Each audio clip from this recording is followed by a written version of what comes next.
Salut à tous les amis, c'est Nat, comment allez-vous? Moi c'est plutôt ultra bien. Donc aujourd'hui les amis, on se trouve pour une nouvelle vidéo. On va faire la première tier list de la chaîne. Donc pour celle-là ce sera une tier list sur le LOSC. Il y en aura une du coup à la mi-saison, donc celle-là, et une en fin de saison pour voir s'il y a eu des changements dans la tier list. S'il y a des joueurs qui ont raté leur deuxième partie de saison, qui l'ont réussi. Voilà, on fera aussi. Il y aura aussi une tier list WWE, ce sera la deuxième tier list qui sortira sur les catcheurs que j'ai aimés ou moins sur cette année 2023. Il y aura aussi d'autres tier lists. Si vous voulez voir d'autres clubs apparaître en tier list, dites-le moi en commentaire. Avant que la vidéo commence, n'hésite pas à liker, commenter, partager et à t'abonner à la chaîne. Aussi, rejoins mon serveur Discord, le lien est dans la description. On est parti pour la vidéo.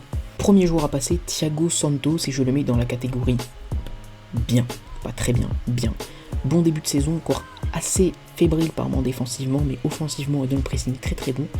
Il mérite largement sa place dans la catégorie bien, et sûrement actuellement l'un des meilleurs latérales de Ligue 1. Bien entendu, de Ligue 1, ne vous affolez pas. Deuxième joueur à passer, Haralson, que je mets dans mauvais. Je suis toujours dans le train pour Haralson, je pense qu'il fera une deuxième très bonne partie de saison. C'est surtout le temps d'adaptation, mais je pense que sa qualité de passe, de tir et de vision du jeu peut porter énormément dans un club du LOSC qui manque cruellement dans le dernier geste. Troisième joueur, Miramon, et attention, peu ou pas joué. On a vu 30 minutes, je ne peux pas le noter. Quatrième joueur, Rémi Cabella, premier joueur à apparaître dans moyen. Début de saison sur courant alternatif. Première partie de la début de saison mauvaise avec les problèmes avec son ex qui était harcelé. Donc d'ailleurs, gros big up à son ex, même si elle verra jamais la vidéo. Et deuxième partie de première partie de saison, plutôt bonne. Il revient bien, plus explosif, fait beaucoup plus de différence, manque juste un petit peu encore une fois à la finition, mais franchement Rémi Cabella fait une bonne fin de première partie de saison, donc il est passé de mauvais à moyen, et il peut peut-être viser plus haut pour la suite. Big Sam, ça part dans moyen, des bons matchs et des moins bons, c'est pour ça d'ailleurs qu'il n'est pas titulaire, indiscutable, et que c'est Alexandro Ayoro devant lui. Mais sinon, bon, ça reste quand même un très bon titulaire. Voilà, quand il est sur le terrain, on sent qu'il est un petit peu fébrile par moment défensivement, mais par contre il est quand même assez rassurant à la passe, et en plus il a énormément d'expérience qu'il apporte au collectif, et ça c'est super important. Joueur suivant, Adamounas, Adamounas, donc joueur moyen, c'est-à-dire courant alternatif, des très bonnes entrées et des entrées très mauvaises, voilà. Titulaire, pas exceptionnel, mais bon en super sub quand même. J'aimerais quand même bien voir un match de lui à gauche avec Zegrova à droite, ça pourrait peut-être apporter beaucoup de choses. Mais bon, après si on recrute un très bon ailier gauche à la mi-saison, autant vous dire que Adamounas restera cantonné à être super sub, et ça changera pas de la première partie de saison. D'ailleurs apparemment, il est possible qu'il parte à la fin de la saison, c'est même quasi sûr. Voilà, j'annonce ça au passage. Désolé pour les fans de Ounas. Hakim Zedatka, je note même pas. Je vais même pas faire chier à noter, il a tellement peu joué que ça sert à rien que je le note. Bafodé Diakité, premier joueur, apparaît dans très bien. Un vrai guerrier, costaud, très bon défensivement, un petit peu just offensivement, mais il y a Ismaili de l'autre côté, et puis il faut pas oublier que de base c'est un défenseur central, mais il apporte énormément au collectif du LOSC, et prompt rétablissement à lui qui s'est blessé pour 3 mois. Et c'est un joueur que j'adore et qui mérite largement une place en tant que catégorie. Très bien. Ivan Cavallero, c'est un joueur moyen, enchaînant les buts, les passes D et des matchs où il est complètement passé à côté. C'est un joueur qui est bon quand même dans la percussion, assez rapide, assez fin techniquement. Désolé de dire ça, mais je préfère largement Cavallero à Bamba, offensivement parlant. Défensivement, c'est moins ça, mais je demande surtout à un ailier d'être explosif. Je trouve qu'il est plus rapide et meilleur techniquement, donc oui, je préfère Ivan Cavallero à Jonathan Bamba. Voilà. Après, si Jonathan Bamba revient, ok, mais je préfère quand même Ivan Cavallero. Benji, bien. Benji, début de saison moins bien qu'habituellement, mais ça reste un très bon joueur. Après, c'est vrai que cette année par exemple, il fait moins de récupération, beaucoup moins de fautes, parce qu'il prend moins de jaunes. Et pourquoi il prend moins de jaunes? Parce qu'il est capitaine et qu'il ne peut pas se permettre de prendre un jaune, suivi d'un deuxième, et de quitter ses partenaires. Même si derrière on aurait par exemple Rémi Cabella qui pourrait prendre la place, Lucas Chevalier ou Jonathan David, il reste quand même le capitaine logique de cette équipe. Et c'est aussi pour ça, je pense, qu'il est un petit peu moins dur sur l'homme et qu'il prend moins de cartons jaunes. Virginius, voilà, je n'irai pas plus loin. Je vais pas m'embêter avec Virginius, on se sait, il est pas bon, il n'a pas le niveau actuellement pour le LOSC, il mérite qu'une seule chose, c'est qu'on l'envoie en prêt et qu'on le laisse tranquille et qu'il puisse jouer. Pas le transférer parce qu'on sait jamais, peut-être qu'il peut s'améliorer, mais actuellement il mérite juste de en prêt pour qu'il puisse s'améliorer et avoir du temps de jeu. Parce que là c'est pas possible. Lucas Chevalier, top 3. Bien évidemment, notre petit Lucas, bien sûr qu'il est dans le top 3. Lucas Chevalier nous a sauvé un nombre de matchs incalculable. C'est clairement devenu une référence au poste de gardien de but en Ligue 1. C'est clairement le titulaire indiscutable en tant que gardien de but au LOSC. Et il mérite largement son poste au top 3. Je n'oublierai pas son double arrêt avec ses 2 pénaltys arrêtés face à Metz, ou sa double parade face à un club, je sais plus quel club c'était en Conference League, où il fait une double parade exceptionnelle alors qu'on peut se faire égaliser à tout moment. Donc Lucas Chevalier, gros big up à toi. Adam Yakoubek, bon, rien à dire, il joue jamais. Il a dû jouer 2 matchs à Lille depuis. Il a dû arriver en 2018 ou 2019. On l'a jamais vu jouer. Le gars il est là, il récupère ses chèques. Genre c'est un employé fictif comme le taulier à Paris quoi. Concrètement, c'est la même chose. C'est la même chose. Employé fictif. Youssouf Yazice. Clairement, voilà. Youssouf Yazice, mais quel joueur. Est-ce que je m'attendais à le revoir arriver à un niveau pareil? Non, clairement pas. Mais il a prouvé qu'avec du travail, de l'envie et un coach offensif qui améliore les qualités de base que tu as, tu peux redevenir le joueur exceptionnel que tu étais avec du travail. Youssouf Yazice, tu mérites largement d'être dans la catégorie très bien. En plus, t'enchaînes les buts et les passes D. Youssouf Yazice, je t'aime. Thiago Diallo, voilà. En plus, il va partir à l'Inter, là. Il va nous abandonner, partir soit à l'Inter, soit à la Juventus. De toute façon, on l'a pas vu jouer. Ça fait plus de 8 mois qu'il est blessé. Il devait revenir en octobre. Finalement, il va revenir en janvier. Et encore pas sûr, parce que c'est possible qu'il parte même avant que la Ligue 1 reprenne. Comme ça, c'est bien, on l'aura pas vu jouer.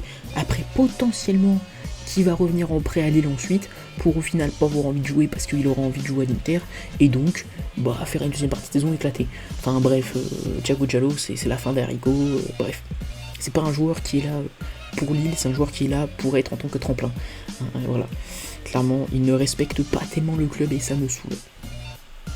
Lenny Yoro. Y a-t-il besoin d'expliquer pour Lenny Yoro? Y a-t-il besoin de vraiment argumenter pour Lenny Yoro? Honnêtement. Parce que Lenny Yoro, putain, quel début de saison quoi. Lenny Yoro, je m'attendais pas à voir le gamin exploser aussi vite. Au démarrage, je m'attendais à une charnière Alexandro Umtiti. Ça me paraissait logique, ou Alexandro Diakité. Et du coup, passer Santos à droite, tout le temps.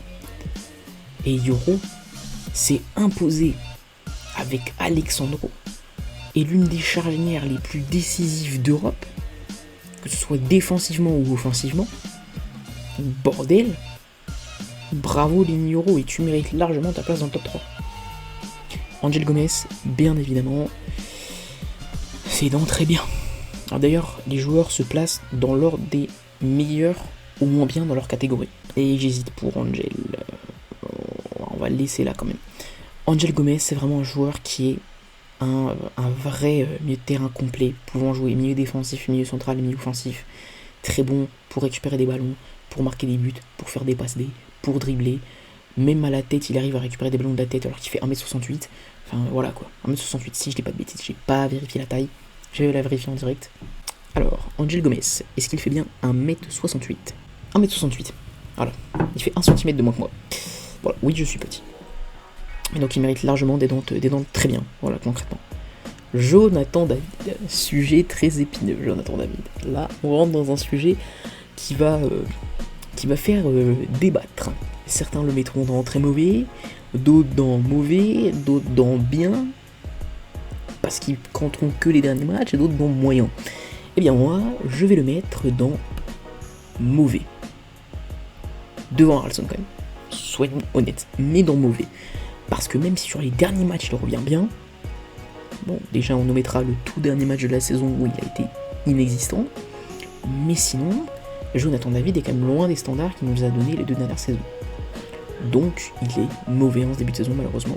Je m'attendais à mieux, et vivement qu'un deuxième attaquant, qu'un neuf avec un profil différent de Jonathan David vienne, parce qu'on en a vraiment besoin. Et justement, j'en parlerai dans une future vidéo sur le mercato du LOSC. Voilà. D'ailleurs, merci à tous les comptes Twitter sur le LOSC qui me donnent des petites idées et des infos qui me sont ultra utiles. Donc merci à vous, même si vous ne voyez pas la vidéo, merci à vous. Mannone peut ou pas jouer.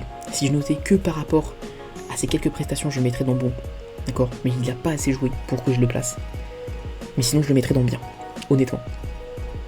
Gabi Gudmundsson, je le mets dans moyen. Honnêtement, je le mets dans moyen. Je le mettrais quand même bien devant Cavaleiro.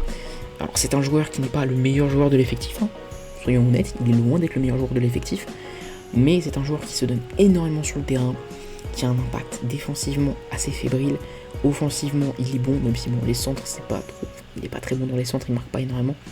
Mais c'est un joueur qui se donne sur le terrain, qui est à fond, qui permet de terminer le match sur une jambe, mais qui termine le match parce que c'est un guerrier, parce qu'il aime ce club. Et voilà, je ne suis désolé, mais je ne peux pas mettre Gabi Gudmundsson dans mauvais ou dans très mauvais. Je suis obligé de le mettre dans moyen. Mettre dans bien, ce serait un peu trop, mais je suis obligé de le mettre dans cette catégorie. Et Gabi Gudmundsson, c'est aussi un de mes joueurs préférés. Ça aide un peu, et ça fausse peut-être légèrement le résultat, mais je pense que ça va quand même. Bentaleb.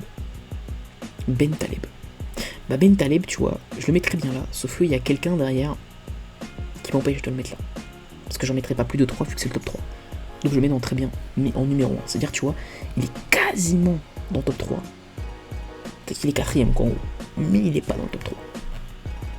Bentaleb, joueur qui arrive pour pas grand chose, 4 ou 5 millions d'euros, déjà qui a énormément de mal à venir avec un problème cardiaque, mais qui finalement se règle, puis il a pu venir après plus d'1 mois d'attente.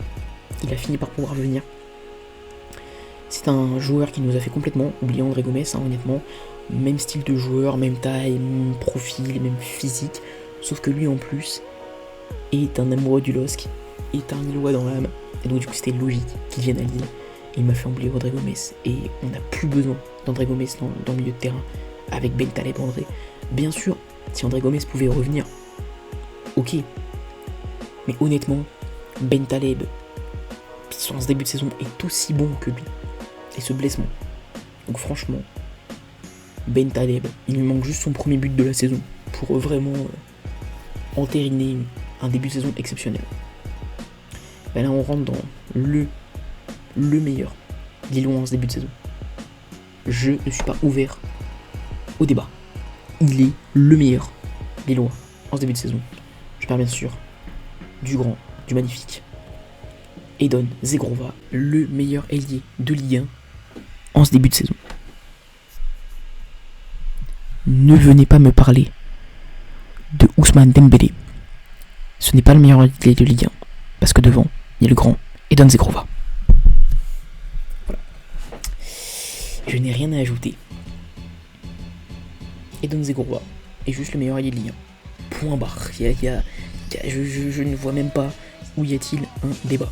À part avec les Parisiens, bien sûr, qui vont dire que Ousmane Dembélé est meilleur, parce qu'en même temps, il a coûté 60 millions d'euros.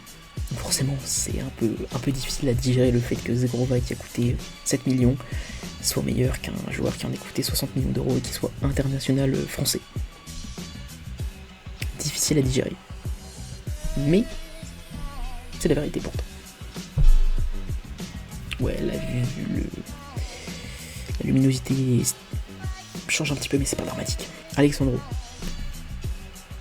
Je le mets. Bon, on va quand même le mettre derrière. Bentaleb. C'est mon Lillois préféré cette saison.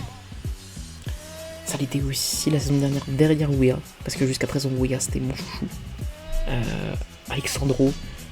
Il a fait un début de saison pas exceptionnel. Remplacé par Samuel Umtiti.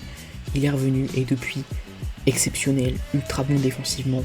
Certes, un style de jeu pas très académique. Je dois vous l'avouer. Mais qu'est-ce qu'il est bon ce Alexandro. Putain. Offensivement, il marque moins de buts que la saison dernière. Mais défensivement, il a passé un step de fou. Exceptionnel Alexandro. Exceptionnel. Rien d'autre à dire. Ismaïli. Ça part moins bien. C'est pas très bien. La saison dernière c'était très bien. Cette année c'est bien. Défensivement un peu moins bon. Offensivement toujours aussi Brésil, toujours aussi intéressant. Mais un peu moins bon. Donc je le mets dans bien. Mais voilà, c'est toujours aussi intéressant offensivement. Et bien sûr qu'il mérite d'être dans bien. Et pour terminer, Bouhaddi, je le mets aussi dans bien. Il a fait des entrées plutôt satisfaisantes. Et il a énormément de potentiel, ce jeune de 16 ans. Voilà. On a vraiment des très bons jeunes cette année, que ce soit Yoro, Bouhaddi ou Chevalier. On a du lourd chez les jeunes dogs. Voilà. Donc c'était tout pour cette petite tier list. J'espère que la tier list vous aura plu. Si c'est le cas, n'hésitez pas bien sûr à liker, commenter, partager et vous abonner, comme je l'ai dit au préalable. Ça sent bon cette histoire. Encore une fois, n'hésitez pas à rejoindre mon serveur Discord, le lien est dans la description. Si vous voulez que je fasse d'autres tier list sur d'autres clubs, dites-le moi en commentaire. Et la prochaine tier list, ce sera sur mes catcheurs préférés à la WWE en 2023. Voilà, c'était tout pour la vidéo. C'était Nadès les amis, et ciao l'équipe.